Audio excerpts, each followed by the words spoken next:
हम साथियों दीक्षा भूमि नागपुर में है जो बाबा साहब से संबंधित है और हम इस भूमि के बारे में, इस तीर्थ स्थान के बारे में बहुत कुछ जानते हैं, आपको बताने वाले हैं इसके बारे में। वरिष्ठ पत्रकार चक्रेश महोदय जी हमारे साथ में हैं, उन्हीं से हम इस दीक्षा भूमि के महत्व के बारे में जान लेते हैं, इसके इतिहास के बारे में जान लेते हैं, बाबा साहब का कैसे इस दीक्षा भूमि से संबंध रहा है उसके बारे में जान लेते हैं। चक्रेश जी बहुत स्वागत है आपका। आज हम दीक्षा भूमि में हैं, अपने आप को बड़ा गौरवान्वित महसूस कर रहे हैं कि हम उस स्थल पर आए जहाँ बाबा साहब का सीधा संबंध रहा है। इस स्थान के बारे में, बाबा साहब के बारे में जो जानकारी है दर्शकों को बताएं। बिल्कुल मनीष, पहली बात तो ये है कि मैं भी आपकी तरह यहाँ पर पवित्र जो भूमि है उसको देखने आया हूँ और जितना मैं जानता हूँ, गलत सही हो सकता हूँ, पर बाबा साहब ने जो हिंदू धर्म में जो बुराइयाँ थी, जातिगत शोषण की, दमन की, उनको लेके बहुत पहले ये कह दिया था कि मैं भले ही पैदा हिंदू धर्म में हुआ हूँ लेकिन मैं मरूंगा नहीं हिंदू रह के।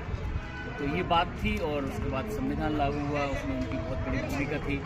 1956 में जाके जब उनको लगा कि अब मेरा जीवन का जो समय है बहुत ज़्यादा बचा नहीं है, तब उन्होंने यहाँ पर एक बहुत ही बड़े पैमाने पर बौद्ध धर्म का जो धर्म परिवर्तन जिसको कहते हैं उसका एक आयोजन किया। और ऐसा बताते हैं कि 5 लाख लोगों ने एक साथ बौद्ध धर्म की दीक्षा यहाँ पर ली, जो कि दुनिया में सबसे बड़ा धर्मांतरण माना जाता है। इसीलिए जो लोग, चाहे वो अभी दलित हों या फिर जो बौद्ध हो गए, उनके लिए बहुत बड़ी आस्था का केंद्र है और इसीलिए हर साल लाखों की संख्या में लोग यहाँ पर आते हैं। तो जैसा कि चक्रेश जी ने बताया कि लाखों की तादाद में लोग यहाँ पर आते हैं, बाबा साहब के विचारों को लेकर जाते हैं, बौद्ध धर्म क्या है उसकी दीक्षा लेकर जाते हैं।